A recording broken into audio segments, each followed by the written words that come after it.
नमस्कार दोस्तों, मैं हूं आपका दोस्त के बी। तो आज की इस वीडियो में हम जनवरी 2022 से जो भी 100 महत्वपूर्ण प्रश्न आपकी परीक्षाओं में पूछे जा सकते हैं उन सारे प्रश्नों को हम लोग डिस्कस करेंगे।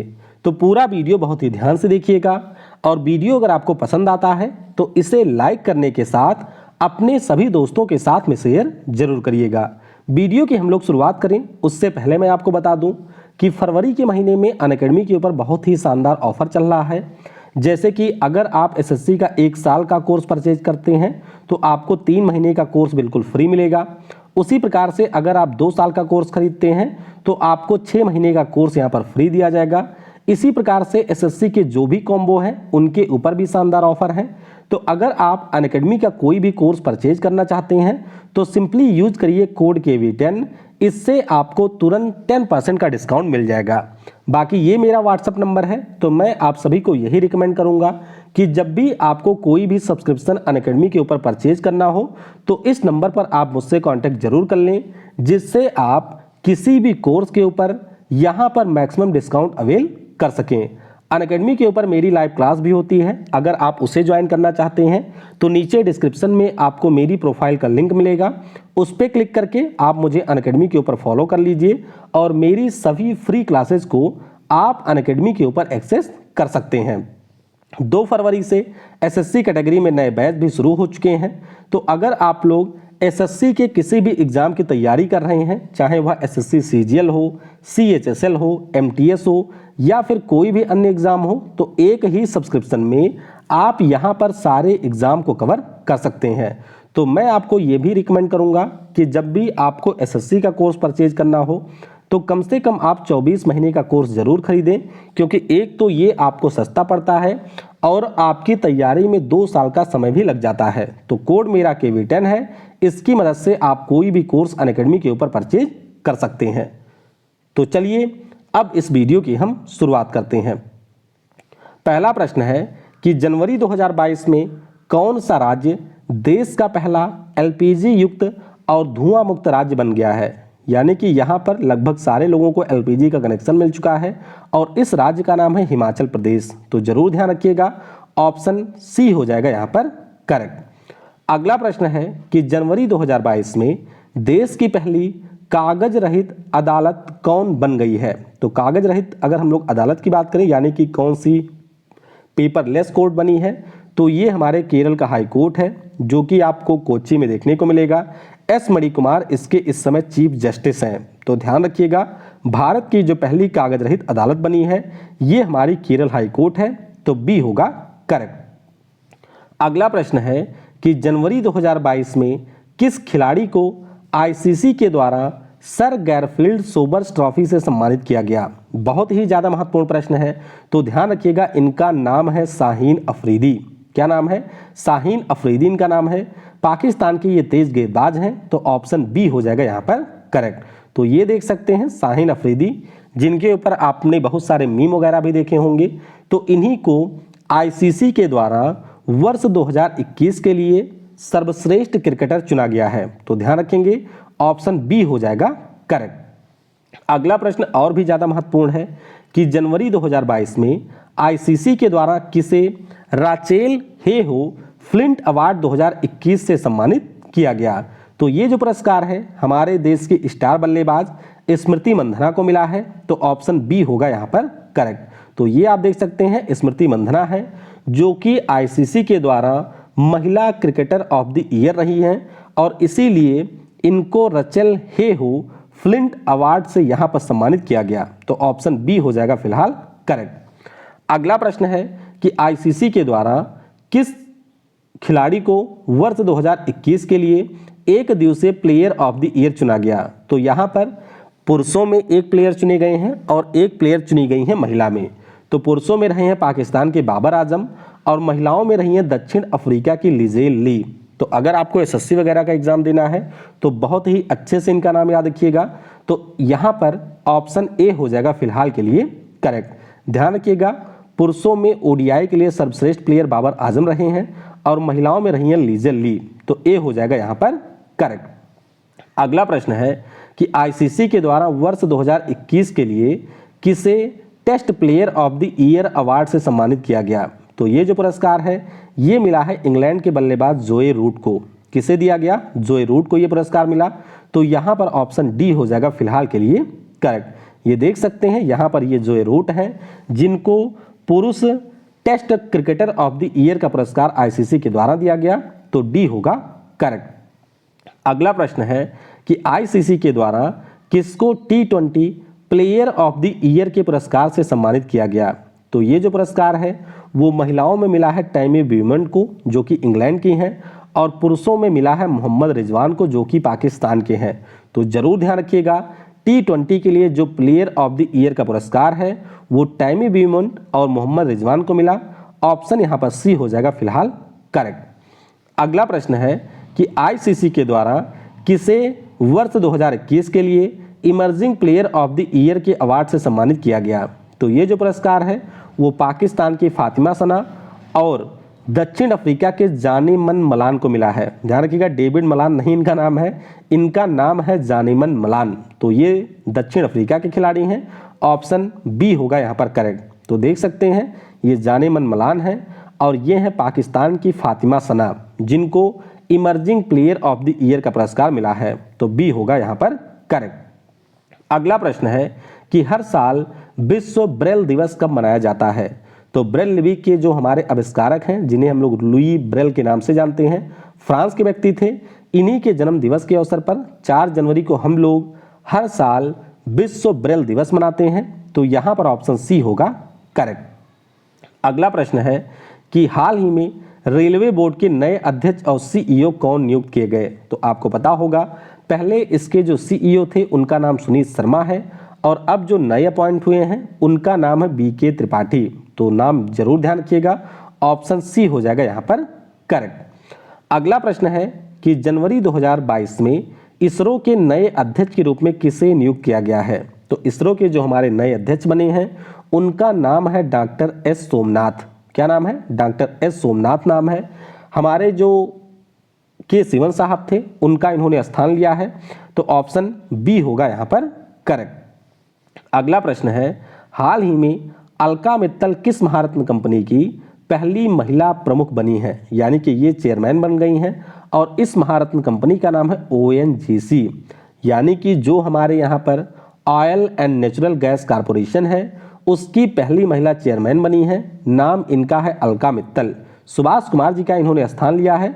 तो ऑप्शन ए हो जाएगा यहाँ पर करेक्ट। अगला प्रश्न है कि जनवरी 2022 में 1971 भारत पाकिस्तान युद्ध में शामिल नौसेना के किस तत्कालीन वाइस एडमिरल का 100 वर्ष की आयु में निधन हो गया? तो इनका नाम है मेजर SS शर्मा।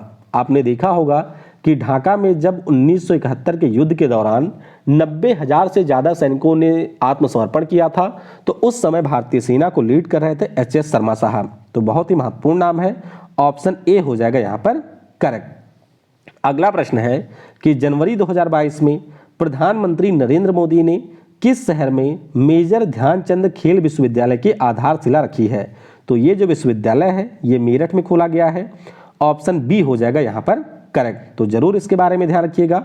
700 करोड़ रुपए की लागत से ये यूनिवर्सिटी बन रही है।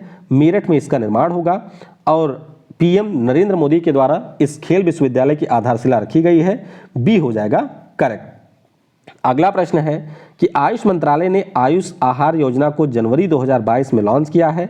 बताइए हमारे आयुष मंत्री इस समय कौन है? तो हमारे आयुष मंत्री हैं सर्बानंद सोनोवाल। असम के पहले ये सीएम हुआ करते थे। पिछली बार जब कैबिनेट में बदलाव हुए थे तब इनको आयुष मंत्री बना दिया गया था। ऑप्शन यहाँ पर सी हो जाएगा फिलहाल के लिए करेक्ट।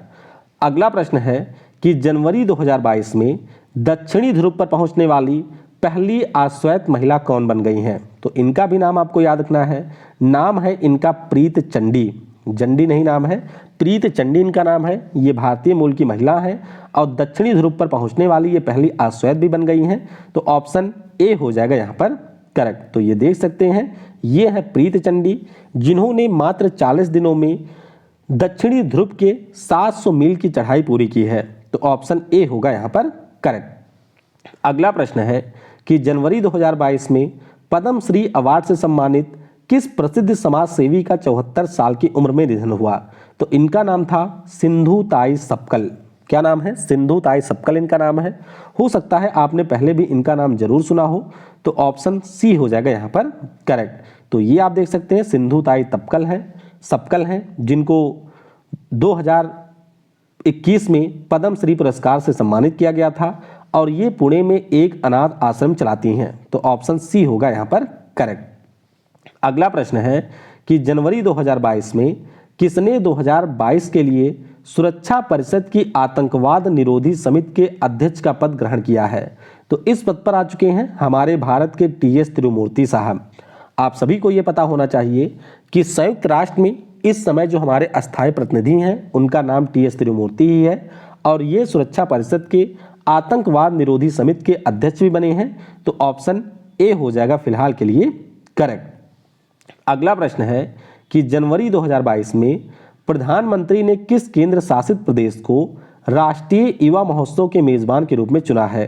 तो ये जो हमारा केंद्र शासित प्रदेश है, नाम इसका पुडुचेरी है। जरूर ध्यान रखिएगा, 14 से 16 जनवरी को इसका आयोजन हुआ। ऑप्शन सी हो जाएगा यहाँ पर करेक्ट। अगला प्रश्न है कि जनवरी 2022 में हमारे आयुष मंत्री सर्बानंदा सोनोवाल ने किस शहर में अंतर्राष्ट्रीय योग अकादमी की आधारशिला रखी है? तो ये जो अंतर्राष्ट्रीय योग अकादमी है ये बनेगा आपके हैदराबाद शहर में। ऑप्शन यहाँ पर बी हो जाएगा फिलहाल के लिए करेक्ट। अगला प्रश्न है कि जनवरी 2022 में अमेरिका इंडिया बिजनेस काउंसिल के नए अध्यक्ष कौन बने हैं? तो इनका भी नाम महत्वपूर्ण है, नाम है अतुल केशप इनका। ऑप्शन ए हो जाएगा फिलहाल के लिए करेक्ट। अगला प्रश्न है कि जनवरी 2022 में राष्ट्रीय स्वच्छ गंगा मिशन के नए महानिदेशक के रूप में किसने पदभार ग्रहण किया? तो राष्ट्रीय स्वच्छ गंगा मिशन की अगर हम बात करें तो इसके नए महानिदेशक बन गए हैं जी अशोक कुमार। क्या नाम है? जी अशोक कुमार। ये राष्ट्रीय स्वच्छ गंगा मिशन के नए डीजी बने हैं। तो सी हो जाएगा यहाँ पर करेक्ट। अगला प्रश्न है कि जनवरी 2022 में अंतरराष्ट्रीय सौर गठबंधन में कौन सा देश नए सदस्य के रूप में जुड़ गया है? अब ध्यान आपको ये रखना है कि जनवरी में 2 देश अभी तक ज्वाइन किए हैं।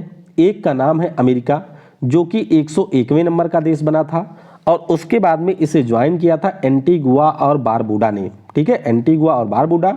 ऑप्शन ए हो जाएगा यहाँ पर फिलहाल करेक्ट। तो ये देख सकते हैं टोटल 102 मेंबर हो चुके हैं जिसने इसके फ्रेमवर्क को समझौता किया है। और टोटल अगर हम लोग मेंबर देशों की बात करें तो इसकी संख्या है 81। तो सदस्य पूछा जाए तो 81वें नंबर का इटली है। और अगर आपसे पूछा जाए कि फ्रेमवर्क पर हस्ताक्षर कितने देशों ने किया है तो इनकी संख्या है 102। तो ऑप्शन यहाँ पर ए होगा फिलहाल करेक्ट। अगला प्रश्न है कि जनवरी 2022 में विनोद कन्नन ने किस एयरलाइंस के मुख्य कार्यपालक अधिकारी का पदभार ग्रहण किया है? तो विनोद कन्नन जी की बात करें, ये विस्तारा एयरलाइन के नए सीईओ बन गए हैं। ऑप्शन यहाँ पर डी हो जाएगा करेक्ट। तो लेजली थांग, जो कि अभी तक सीईओ के रूप में काम कर रहे थे विस्तारा एयरलाइन के, उसके स्थान पर विनोद कन्नन इसके नए सीईओ बन गए हैं। तो ऑप्शन डी हो जाएगा यहाँ पर करेक्ट। अगला प्रश्न है कि जनवरी 2022 में किस राज्य में एक वैज्ञानिक समूह ने 5G माइक्रोवेव अवशोषक को विकसित किया है? तो ये जो आपका माइक्रोवेव अवशोषक है इसको केरल राज्य में डेवलप किया गया है, यानी कि ऑप्शन यहाँ पर ए होगा करेक्ट। तो देख सकते हैं हमारे केरल यूनिवर्सिटी के स्कॉलर थे जिनके द्वारा इस माइक्रोवेव एब्जॉर्बर को विकसित किया गया है। तो यहाँ पर ऑप्शन हमारा ए हो जाएगा करेक्ट। अगला प्रश्न है कि जनवरी 2022 में रक्षा मंत्री राजनाथ सिंह ने किस विश्वविद्यालय में Kalpana Chawla centre for research in science and technology का उद्घाटन किया है? तो इसका जो उद्घाटन है वो आपके चंडीगढ़ विश्वविद्यालय में किया गया। यहाँ पर ऑप्शन ए हो जाएगा करेक्ट। तो देख सकते हैं Kalpana Chawla centre for research in space science and technology का जो उद्घाटन है ये चंडीगढ़ यूनिवर्सिटी में हमारे रक्षा मंत्री राजनाथ सिंह जी ने किया है। तो आपको ध्यान रखना है कि चंडीगढ़ में ये बनेगा। ऑप्शन ए होगा यहाँ पर करेक्ट। अगला प्रश्न है कि जनवरी 2022 में उत्तर प्रदेश सरकार ने मैनपुरी स्कूल का नाम बदलकर किसके नाम पर रखने की घोषणा की है? तो ये जो आपके मैनपुरी में स्कूल है इसका नाम जनरल बिपिन रावत यानी कि हमारे देश के जो पहले सीडीएस थे उनके नाम पर रखा गया है। तो ऑप्शन यहाँ पर सी हो जाएगा फिलहाल के लिए करेक्ट। अगला प्रश्न है कि जनवरी 2022 में झॉनमिंग ने संघाई कोऑपरेशन ऑर्गेनाइजेशन के महासचिव का कार्यभार संभाला है। तो बताइए ये किस देश के राजनयिक हैं। तो अगर हम लोग झांगमिंग की बात करें, नाम से ही आप लोग समझ सकते हैं कि ये चाइना के हैं। ऑप्शन यहाँ पर सी हो जाएगा फिलहाल के लिए करेक्ट। तो चलिए नीचे कमेंट में आप लोग ये बताइएगा कि ये जो संघाई कोऑपरेशन ऑर्गेनाइजेशन है इसका हेडक्वार्टर कहाँ पर है, और नीचे कमेंट में आपको ये भी बताना है कि 2022 में एससीओ का अध्यक्ष देश कौन है, यानी कि 2022 में इसकी समिट कहाँ पर होगी, ये आप लोग नीचे कमेंट में बताइएगा। अगला प्रश्न है कि जनवरी 2022 में आरबीआई के किस पूर्व गवर्नर को एशियन इंफ्रास्ट्रक्चर इन्वेस्टमेंट बैंक के उपाध्यक्ष के रूप में नियुक्त किया गया। ये भी बहुत ही ज़्यादा महत्वपूर्ण प्रश्न है, तो ध्यान रखिएगा यहाँ पर नियुक्ति हुई है उर्जित पटेल की।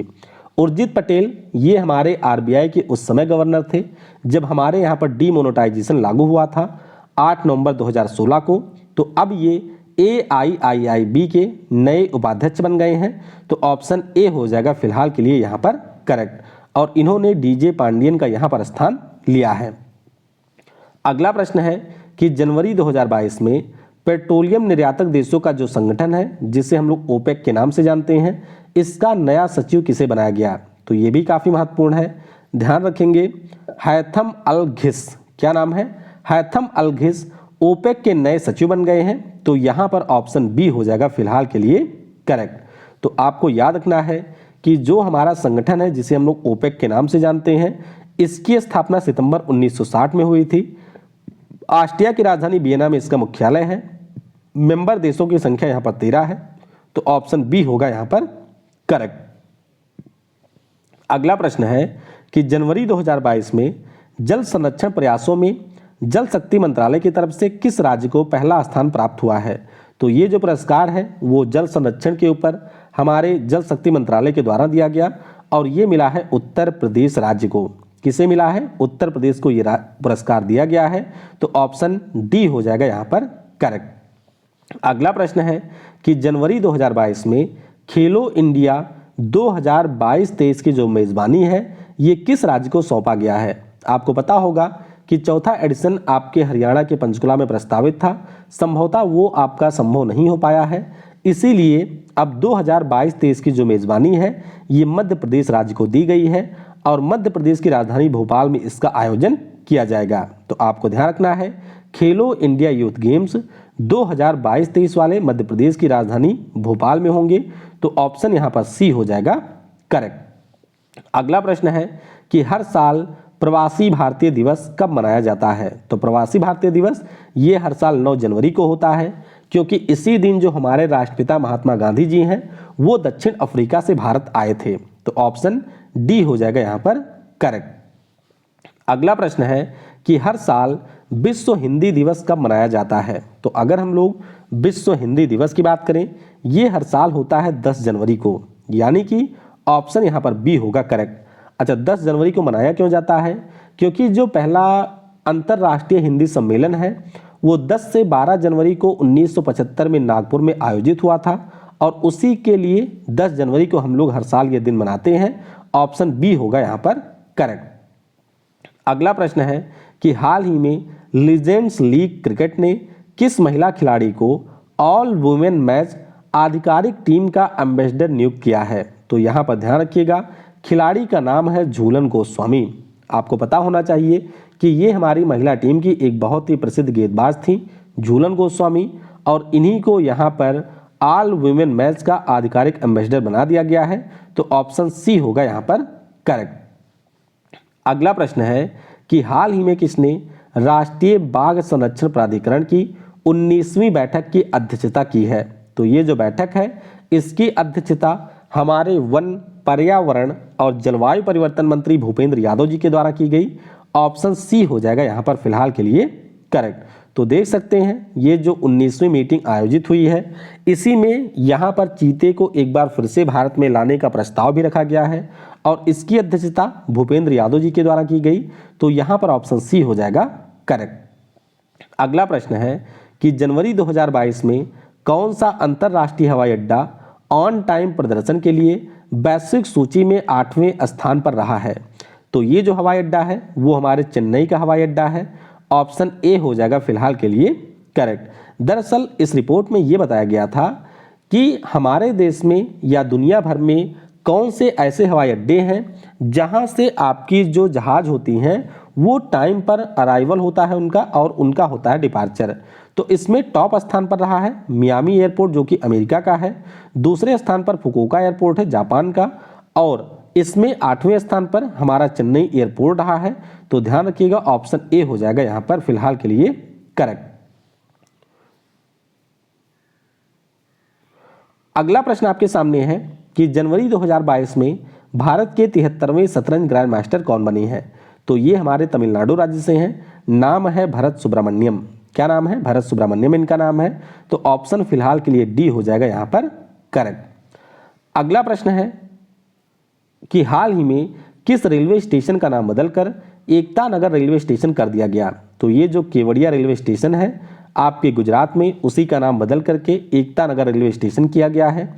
तो ऑप्शन यहाँ पर सी हो जाएगा फिलहाल के लिए करेक्ट। तो ये रेलवे स्टेशन गुजरात के नर्मदा जिले में था, जिसका नाम अब यहाँ पर रेल मंत्रालय के द्वारा बदल दिया गया है। अगला प्रश्न है कि जनवरी 2022 में इंटरनेशनल मॉनेटरी फंड का अगला मुख्य अर्थशास्त्री किसे नियुक्त किया गया है? तो जरूर ध्यान रखिएगा, इनका नाम है पियरे ओलिवियर गौरिचस। क्या नाम है? पियरे ओलिवियर गौरिचस नाम है। तो ऑप्शन बी हो जाएगा फिलहाल के लिए करेक्ट। हमारे भारतीय मूल की जो गीता गोपीनाथ थी वो इसकी मुख्य अर्थशास्त्री थी, तो अब वो आईएमएफ की डेप्यूटी मैनेजिंग डायरेक्टर बन गई हैं। तो इसीलिए फ्रांस के जो पियरे ओलिवर गौरिचस हैं ये आईएमएफ के अगले मुख्य अर्थशास्त्री बने हैं। तो ऑप्शन बी हो जाएगा यहाँ पर करेक्ट। अगला प्रश्न है कि हाल ही में आरबीआई ने फिनटेक विभाग के प्रमुख के रूप में किसकी नियुक्ति की है? तो आरबीआई का जो फिनटेक विभाग है इसके जो प्रमुख बने हैं इनका नाम है अजय कुमार चौधरी। कौन है? अजय कुमार चौधरी, इनको यहाँ पर नियुक्त किया गया है। तो ऑप्शन सी हो जाएगा करेक्ट। अगला प्रश्न है कि हाल ही में मिशन ओलंपिक सेल ने टॉप सूची में कितने एथलीटों को जोड़ा है? तो मिशन ओलंपिक सेल की जो स्कीम है जिससे हम लोग टॉप्स के नाम से जानते हैं, इसमें टोटल 10 एथलीटों को जोड़ा गया है। ऑप्शन डी हो जाएगा यहाँ पर फिलहाल के लिए करेक्ट। तो केंद्र सरकार की स्कीम है, बेसिकली ओलंपिक के लिए ही ये स्कीम है, जिसका नाम है टारगेट ओलंपिक पोडियम स्कीम, और इसी में जो इसकी लिस्ट है उसमें 10 नए एथलीटों को जोड़ा गया है। तो ऑप्शन डी होगा यहाँ पर करेक्ट। अगला प्रश्न है कि हाल ही में दक्षिण अफ्रीका के किस खिलाड़ी ने अंतरराष्ट्रीय क्रिकेट से संन्यास लेने की घोषणा की है? तो दक्षिण अफ्रीका के 2 खिलाड़ियों ने संन्यास लिया है, ध्यान रखिएगा। एक का नाम है क्विंटन डिकॉक।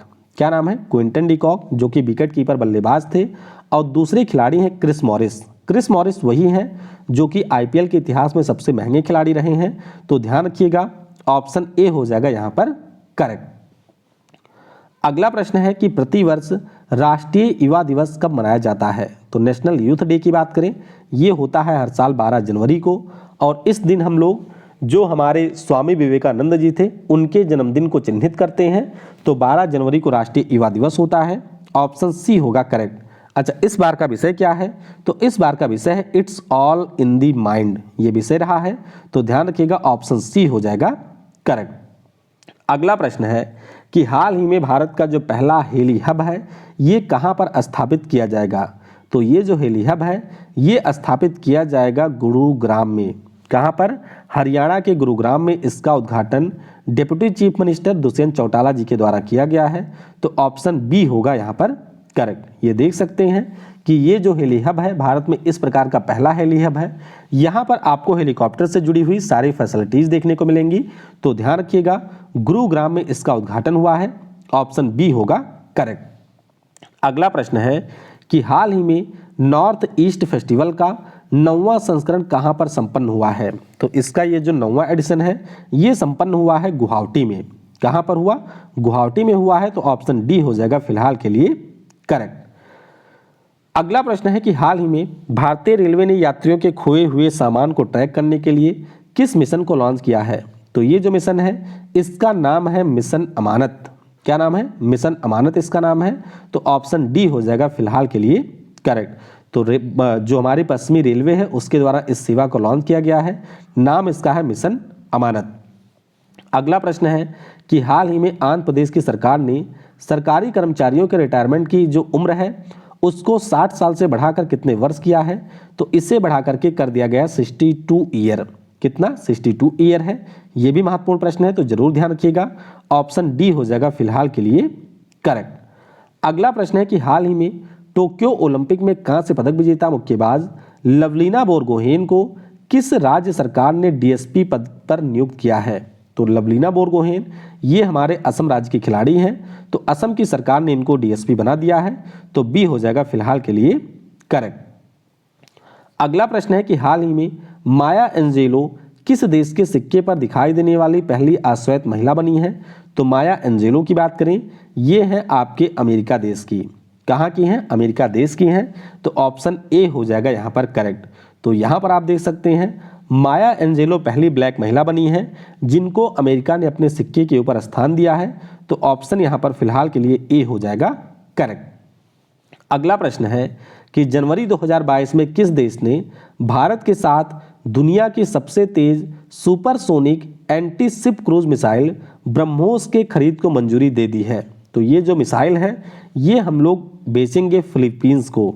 तो ये काफ़ी महत्वपूर्ण प्रश्न है, ध्यान रखिएगा। ब्रह्मोस मिसाइल हम लोग फिलीपींस को बेचेंगे, तो ऑप्शन यहाँ पर ए हो जाएगा फिलहाल के लिए करेक्ट।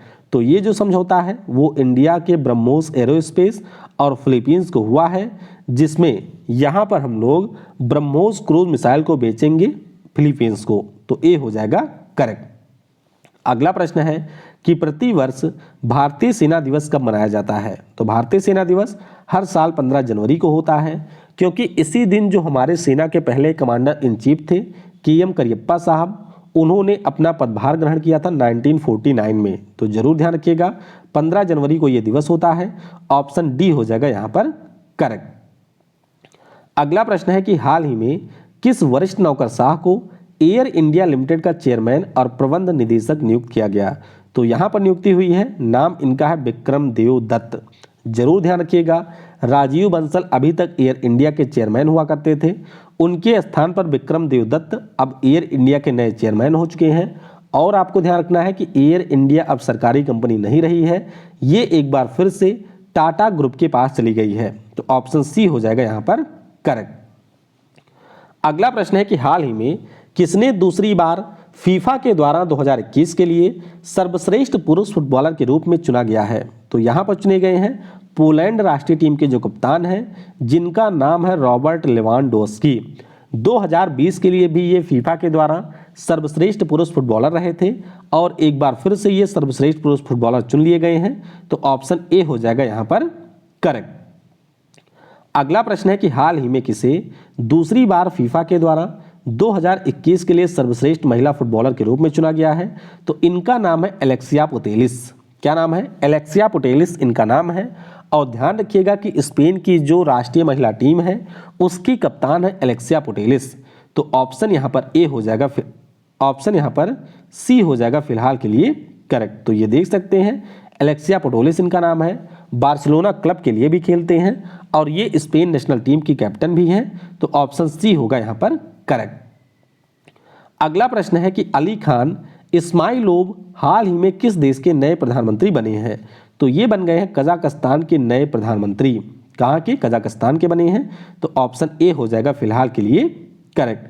तो ध्यान रखेंगे कजाकिस्तान जिसकी राजधानी नूर सुल्तान में है, जिसकी करेंसी का नाम टेंगी है, उसी के नए यहाँ पर जो पीएम अपॉइंट हुए हैं उनका नाम है अली खान इस्माइलोव, तो यहाँ पर ऑप्शन ए होगा करेक्ट। अगला प्रश्न है कि हाल ही में किस अभिनेता को रिन्यू बाई का ब्रांड एम्बेसडर बनाया गया है? तो इसके नए ब्रांड एम्बेसडर बन गए हैं राजकुमार राव। कौन बना है? राजकुमार राव, तो ऑप्शन सी हो जाएगा फिलहाल के लिए करेक्ट। अगला प्रश्न है कि हाल ही में किस समूह ने चीनी मोबाइल कंपनी वीवो को आईपीएल टाइटल प्रायोजक के रूप में प्रतिस्थापित किया है? तो यहाँ पर इसको हटा दिया है टाटा ग्रुप ने। किसने? टाटा ग्रुप ने इसको हटा दिया है, तो ऑप्शन फिलहाल के लिए सी होगा यहाँ पर करेक्ट। आपको ध्यान रखना है कि टाटा अब यहाँ पर वीवो के स्थान पर आईपीएल का स्पॉन्सर बन गया है और अब आपको वीवो की जगह पर यहाँ पर टाटा आईपीएल देखने को मिलेगा, तो ऑप्शन सी हो जाएगा करेक्ट। अगला प्रश्न है कि हाल ही में गणतंत्र दिवस परेड में पहली महिला रफाल फाइटर जेट पायलट कौन बनी है? देखिए, अगर आपसे ये पूछा जाता है कि गणतंत्र दिवस के परेड में शामिल होने वाली एयरफोर्स की दूसरी महिला कौन बनी है, तो आपका उत्तर होगा शिवांगी सिंह। अगर आपसे ये पूछा जाता है कि एयरफोर्स की पहली महिला फाइटर पायलट कौन है जो कि गणतंत्र दिवस की परेड में शामिल हुई थी, तो आपका उत्तर होगा भावना कांत। लेकिन यहाँ पर आपसे पहली महिला रफाल फाइटर जेट पायलट के बारे में पूछा गया है, तो इनका नाम है शिवांगी सिंह। ध्यान रखिएगा, ऑप्शन डी हो जाएगा यहाँ पर फिलहाल के लिए करेक्ट। अगला प्रश्न है कि हाल ही में किस राज्य ने 13 नए जिलों के गठन को मंजूरी दी है? तो यहाँ पर आंध्र प्रदेश की सरकार ने 13 नए जिलों को बनाने की घोषणा कर दी है। ऑप्शन बी हो जाएगा यहाँ पर करेक्ट। तो आंध्र प्रदेश के जो सीएम है जगन मोहन रेड्डी साहब, इन्होंने ये कहा है कि राज्य में 13 जिले हैं वर्तमान में, 13 हम लोग नए जिले और बना देंगे, तो इससे इनकी संख्या हो जाएगी 26। तो ऑप्शन बी हो जाएगा यहाँ पर करेक्ट। अगला प्रश्न है कि केंद्र सरकार ने हाल ही में पीएमसी बैंक के साथ में किस बैंक के एकीकरण को मंजूरी दिया है? तो यहाँ पर पीएमसी को मर्ज कर दिया गया है यूनिटी स्मॉल फाइनेंस बैंक के साथ में। ऑप्शन बी हो जाएगा यहाँ पर करेक्ट। तो ये देख सकते हैं, पंजाब और महाराष्ट्र का जो कोऑपरेटिव बैंक है, इसको यूनिटी स्मॉल फाइनेंस बैंक के साथ में मर्ज किया गया है। तो ऑप्शन बी हो जाएगा यहाँ पर करेक्ट। अगला प्रश्न है कि हाल ही में हिंदुस्तान पेट्रोलियम कॉर्पोरेशन लिमिटेड, जो कि एक महारत्न कंपनी है, इसके नए अध्यक्ष के पद पर किसे नियुक्त किया गया है? तो काफी महत्वपूर्ण प्रश्न है, ध्यान रखिएगा। इसके जो नए अध्यक्ष बने हैं उनका नाम है पुष्प कुमार जोशी। क्या नाम है? पुष्प कुमार जोशी इनका नाम है। एमके सुराना का ये स्थान लेंगे। बाकी अगर हम लोग बात करते हैं एचपीसीएल की, तो ये 1974 में स्थापित हुई थी, मुंबई में हेडक्वार्टर है। ऑप्शन ए हो जाएगा करेक्ट। अगला प्रश्न है कि हाल ही में मेटा ने दुनिया के सबसे तेज कृत्रिम बुद्धिमत्ता वाले सुपर कंप्यूटर में से कौन सा पेश किया है? तो मेटा के द्वारा जो लॉन्च किया गया सुपर कंप्यूटर है, इसका नाम है AI रिसर्च सुपर क्लस्टर। क्या नाम है? AI रिसर्च सुपर क्लस्टर इसका नाम है। तो ऑप्शन बी हो जाएगा यहाँ पर करेक्ट। और मेटा का ये दावा है कि ये दुनिया का सबसे तेज आर्टिफिशियल इंटेलिजेंस के ऊपर आधारित सुपर कंप्यूटर है, जिसको मेटा यानी कि फेसबुक ने लॉन्च किया है। तो ऑप्शन बी हो जाएगा यहाँ पर करेक्ट। अगला प्रश्न है कि हाल ही में किस मेट्रो के द्वारा आज़ादी का अमृत महोत्सव मनाने के लिए एक विशेष ट्रेन की शुरुआत की गई है? तो ये ट्रेन शुरू किया है दिल्ली मेट्रो ने। किसने? दिल्ली मेट्रो ने शुरू किया। तो ऑप्शन बी हो जाएगा यहाँ पर करेक्ट। अगला प्रश्न है कि हाल ही में डिजिटल यूनिवर्सिटी केरल ने निम्नलिखित में से किसके साथ मिलकर भारत का पहला ग्राफीन रिसर्च एंड डेवलपमेंट उस्मायन केंद्र को स्थापित करने की घोषणा की है? तो ये जो केंद्र है ये बनाया जाएगा CMET त्रिशूर के साथ में मिलकर के। तो आपको ध्यान रखना है कि केरल में ये हमारा उस्मायन केंद्र बनने वाला है, यानी कि ये इंक्यूबेशन सेंटर बनेगा। ऑप्शन ए हो जाएगा फिलहाल के लिए करेक्ट। अगला प्रश्न है कि चुनाव आयोग के स्थापना दिवस को चिन्हित करने के लिए प्रत्येक वर्ष राष्ट्रीय मतदाता दिवस कब मनाया जाता है? तो ये जो दिवस है हर साल होता है 25 जनवरी को। कब होता है? 25 जनवरी को होता है। तो ऑप्शन ए हो जाएगा यहाँ पर करेक्ट। तो 25 जनवरी को इसी दिन 1950 में हमारे यहाँ पर चुनाव आयोग की स्थापना हुई थी। आपको ध्यान रखना है कि 2022 के लिए इसका विषय है making election inclusive, accessible and participative. तो ये विषय है, विषय भी जरूर ध्यान रखिएगा। ऑप्शन ए हो जाएगा यहाँ पर करेक्ट। अगला प्रश्न है कि इंडियन प्रीमियर लीग के RPG ग्रुप के स्वामित्व वाली लखनऊ फ्रेंचाइजी का पूरा नाम क्या रखा गया है? तो लखनऊ की जो नई टीम IPL में शामिल हो रही है, इसका नाम होगा लखनऊ सुपर जायंट्स। क्या होगा? लखनऊ सुपर जायंट्स इसका नाम है। ऑप्शन सी हो जाएगा यहाँ पर करेक्ट। अगला प्रश्न है रूस ने भारत देश को कितनी AK-203 असॉल्ट राइफल सौंपी है? तो इनकी टोटल संख्या है 70,000। कितनी है? 70,000 इनकी संख्या है। ऑप्शन सी हो जाएगा यहाँ पर फिलहाल के लिए करेक्ट। अगला प्रश्न है कि हाल ही में रूस, ईरान और किस देश ने संयुक्त नौसैनिक अभ्यास चीरू 2022 शुरू किया है? तो ये जो सैन्य अभ्यास हुआ है इसमें रूस, ईरान और चीन की सेना ने हिस्सा लिया। किसने? रूस, ईरान और चीन की सेना ने हिस्सा लिया। तो ऑप्शन बी हो जाएगा फिलहाल के लिए यहाँ पर करेक्ट। और आपको ध्यान रखना है कि ये जो अभ्यास है वो गल्फ ऑफ ओमान में किया गया। कहाँ पर? गल्फ ऑफ ओमान में इसको किया गया था। अगला प्रश्न है कि हाल ही में राष्ट्रपति ने किस ओलंपियन को विशिष्ट सेवा पदक से सम्मानित किया है? तो ये जो विशिष्ट सेवा पदक है ये दिया गया है नीरज चोपड़ा को। किसे दिया गया? नीरज चोपड़ा, जो कि पिछले साल ओलंपिक में हमारे देश को गोल्ड मेडल जिताए थे। जेवलिन थ्रो के ये खिलाड़ी हैं, तो ऑप्शन सी हो जाएगा यहाँ पर करेक्ट। तो इन्हीं को विशिष्ट सेवा मेडल से राष्ट्रपति महोदय के द्वारा सम्मानित किया गया। अगला प्रश्न है कि हाल ही में राष्ट्रीय पर्यटन दिवस कब मनाया गया है? तो राष्ट्रीय पर्यटन दिवस की बात करें, ये मनाया गया है 25 जनवरी को। कब मनाया गया? 25 जनवरी को ये मनाया गया। तो ऑप्शन सी हो जाएगा यहाँ पर करेक्ट। आपको ध्यान रखना है कि जो टूरिज्म का इम्पोर्टेंस है उसी के बारे में लोगों को जागरूक करने के लिए ये दिवस हर साल 25 जनवरी को मनाया जाता है। इस बार का विषय क्या है? तो इस बार का विषय है rural and community centric tourism. क्या है? Rural and community centric tourism इसका विषय है। अच्छा, एक विश्व पर्यटन दिवस भी होता है, वो कब मनाया जाता है ये आप लोग मुझे नीचे कमेंट में बताइएगा। अगला प्रश्न है कि 20वें ढाका अंतर्राष्ट्रीय फिल्म महोत्सव में किस भारतीय फिल्म को सर्वश्रेष्ठ फिल्म का पुरस्कार दिया गया? तो ये जो पुरस्कार है ये मिला है कुजांगल नाम की मूवी को। किसे मिला? कुजांगल नाम की मूवी को ये पुरस्कार मिला है। तो ऑप्शन बी हो जाएगा यहाँ पर करेक्ट। अगला प्रश्न है कि हाल ही में वर्ष 2021 के लिए जारी भ्रष्टाचार धारणा सूचकांक में हमारा देश किस स्थान पर रहा है? तो अगर हम लोग अपने देश भारत की बात करें, पिछली बार हम लोग 86वें स्थान पे थे। इस बार एक स्थान की कमी हुई है, यानी कि हम 85वें स्थान पर आ चुके हैं। ऑप्शन सी हो जाएगा यहाँ पर करेक्ट। रिपोर्ट के बारे में आपको ये भी ध्यान रखना है कि जर्मनी की ट्रांसपेरेंसी इंटरनेशनल इसको जारी करती है। इसमें टॉप पर 3 देश रहे हैं, डेनमार्क, फिनलैंड और न्यूजीलैंड। तो ये जरूर ध्यान रखिएगा, हमारा देश इसमें 85वें स्थान पर है। तो ऑप्शन सी हो जाएगा करेक्ट। अगला प्रश्न है कि हाल ही में प्रधानमंत्री राष्ट्रीय बाल पुरस्कार 2022 में कितने बच्चों को सम्मानित किया गया? तो पिछले साल 30 बच्चों को यह पुरस्कार मिला था, उसके पहले 32 को मिला था, इस बार 29 बच्चों को यह पुरस्कार मिला। तो ऑप्शन डी हो जाएगा यहाँ पर करेक्ट। अगला प्रश्न है कि जनवरी 2022 में किस राज्य की राजकोट में अंडर ब्रिज का जो नाम है वो जनरल बिपिन रावत जी के नाम पर रखा गया है? तो ये रखा गया है गुजरात में। कहां पर रखा गया? गुजरात में रखा गया। तो ऑप्शन डी हो जाएगा फिलहाल के लिए करेक्ट। अगला प्रश्न है कि हाल ही में लॉन्च की गई पुस्तक द एंजल ऑफ कैलाश की लेखिका कौन है? तो ये जो पुस्तक है इसको लिखा है सुबीरा प्रसाद ने। किसने लिखा? सुबीरा प्रसाद ने लिखा है। तो ऑप्शन बी हो जाएगा यहां पर फिलहाल के लिए करेक्ट। अगला प्रश्न है कि हाल ही में नेताजी अनुसंधान ब्यूरो के द्वारा नेताजी पुरस्कार 2022 से किसे सम्मानित किया गया? तो ये जो पुरस्कार है ये दिया गया है शिंजो आबे को। किसे? शिंजो आबे, जो कि जापान देश के हमारे पूर्व प्राइम मिनिस्टर रहे हैं, उनको नेताजी अनुसंधान ब्यूरो के द्वारा नेताजी पुरस्कार से सम्मानित किया गया है 2022 में।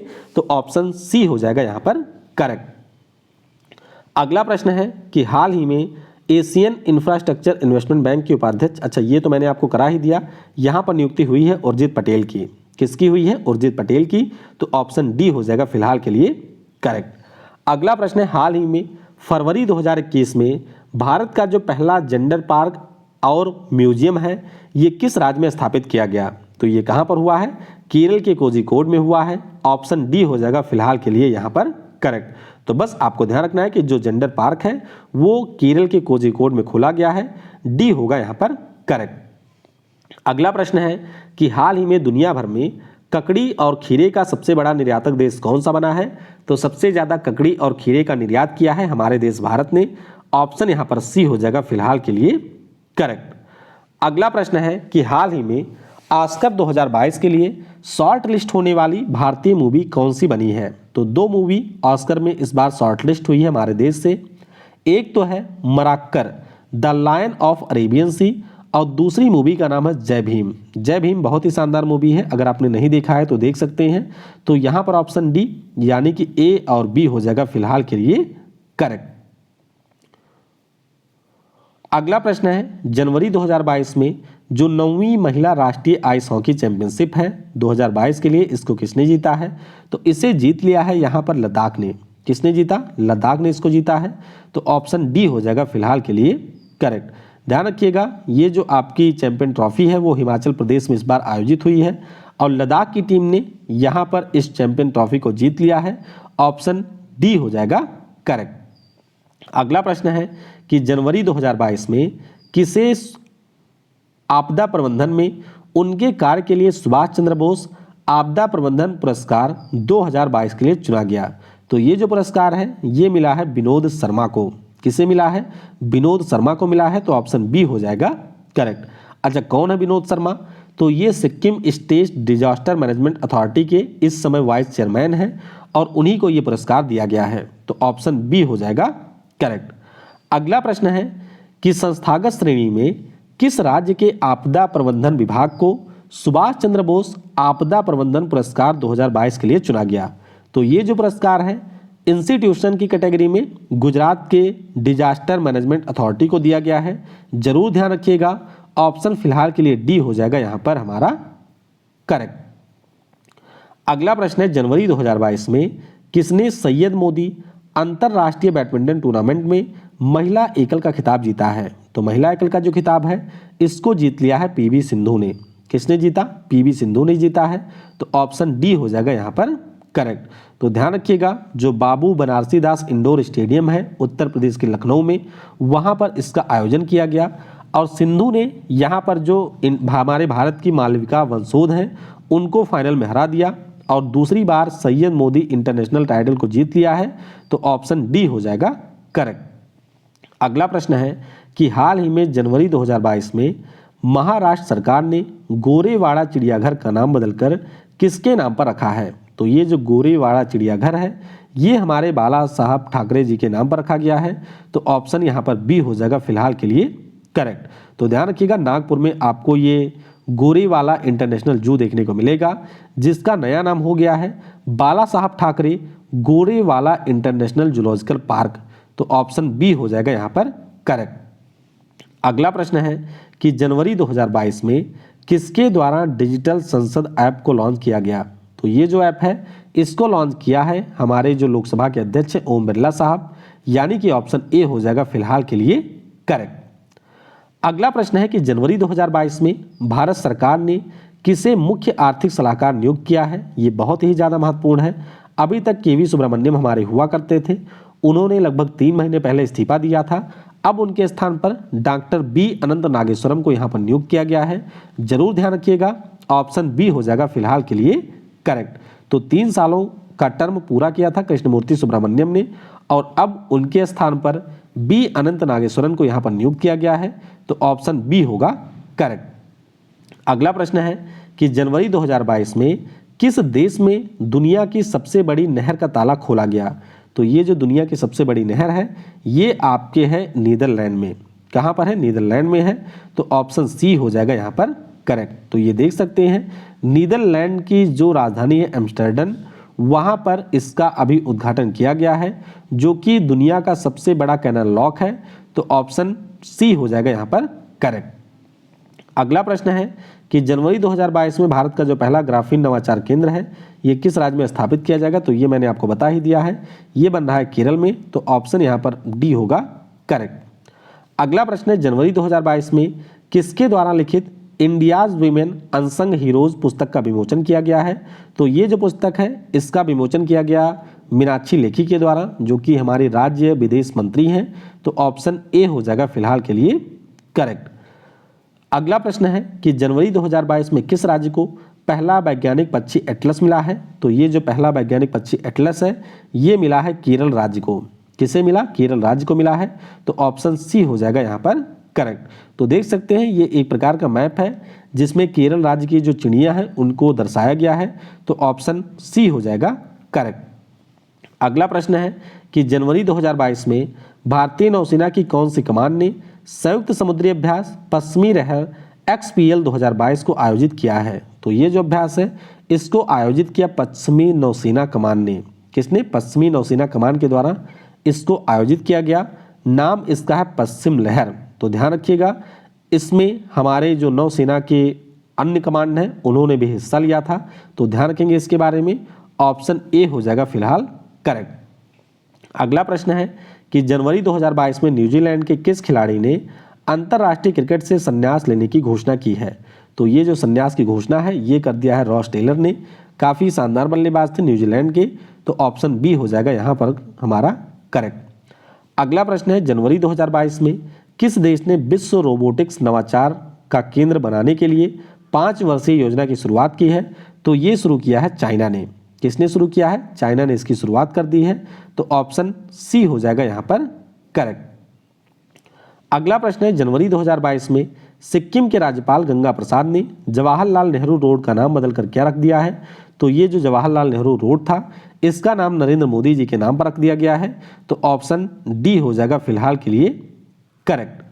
अगला प्रश्न है जनवरी 2022 में डीआरडीओ ने अपना 64वां स्थापना दिवस किस दिन मनाया है? तो 64वां स्थापना दिवस इन्होंने 1 जनवरी 2022 को मनाया है, क्योंकि इसी दिन 1958 में डीआरडीओ की स्थापना हुई थी। हेडक्वार्टर दिल्ली में है और जी सतीश रेड्डी इसके प्रमुख हैं, तो ऑप्शन बी हो जाएगा यहाँ पर करेक्ट। अगला प्रश्न है कि जनवरी 2022 में किस देश ने दुनिया की सबसे लंबी मेट्रो ट्रेन सेवा शुरू कर दी है? तो ये मेट्रो ट्रेन शुरू कर दिया है चाइना ने। किसने? चाइना ने शुरू किया है, ऑप्शन बी हो जाएगा फिलहाल के लिए करेक्ट। तो ये आपके संघाई में मेट्रो नेटवर्क देखने को मिलेगा, जिसकी टोटल लंबाई हो चुकी है 831 किलोमीटर। हमारे देश में जो सबसे लंबी मेट्रो है वो दिल्ली की है, जिसकी लंबाई लगभग 348 किलोमीटर है। तो याद रखिएगा दोनों के बारे में। ऑप्शन फिलहाल के लिए बी चाइना हो जाएगा यहाँ पर करेक्ट। अगला प्रश्न है कि हाल ही में किस राज्य की सरकार ने पेंशन भोगियों के लिए डिजिटल जीवन प्रमाण पत्र प्रणाली को शुरू किया है? तो ये जो प्रणाली है इसको उड़ीसा ने शुरू कर दिया है, ऑप्शन सी हो जाएगा यहाँ पर करेक्ट। यानी कि उड़ीसा में जो भी राज्य सरकार के पेंशन भोगी हैं वो अपना वेरिफिकेशन ऑनलाइन तरीके से करवा सकते हैं, उनको विभाग में आने की जरूरत नहीं है, तो ऑप्शन सी हो जाएगा करेक्ट। आखिरी प्रश्न है कि जनवरी 2022 में अंडर 19 एशिया कप 2021 का जो खिताब है ये किस देश ने जीता है? तो ये खिताब जीत लिया है यहाँ पर भारत ने। किसने जीता? भारत ने जीता है, ऑप्शन बी हो जाएगा यहाँ पर करेक्ट। तो देख सकते हैं भारत और श्रीलंका के बीच में ये मुकाबला खेला गया, जिसमें भारत ने श्रीलंका को 9 विकेट से हरा दिया, तो ऑप्शन यहाँ पर बी यानी कि भारत हो जाएगा करेक्ट। तो इस प्रकार से जनवरी के जो टॉप 100 क्वेश्चन थे उनको हमने डिस्कस कर लिया है। अगला जो वीडियो होगा उसमें हम लोग वन लाइनर टाइप के जो जनवरी के 200 प्रश्न होंगे उनको करेंगे यहाँ पर डिस्कस। Thanks for watching. जय हिंद, जय भारत, और सबसे जरूरी पढ़ेगा भारत तो बढ़ेगा भारत।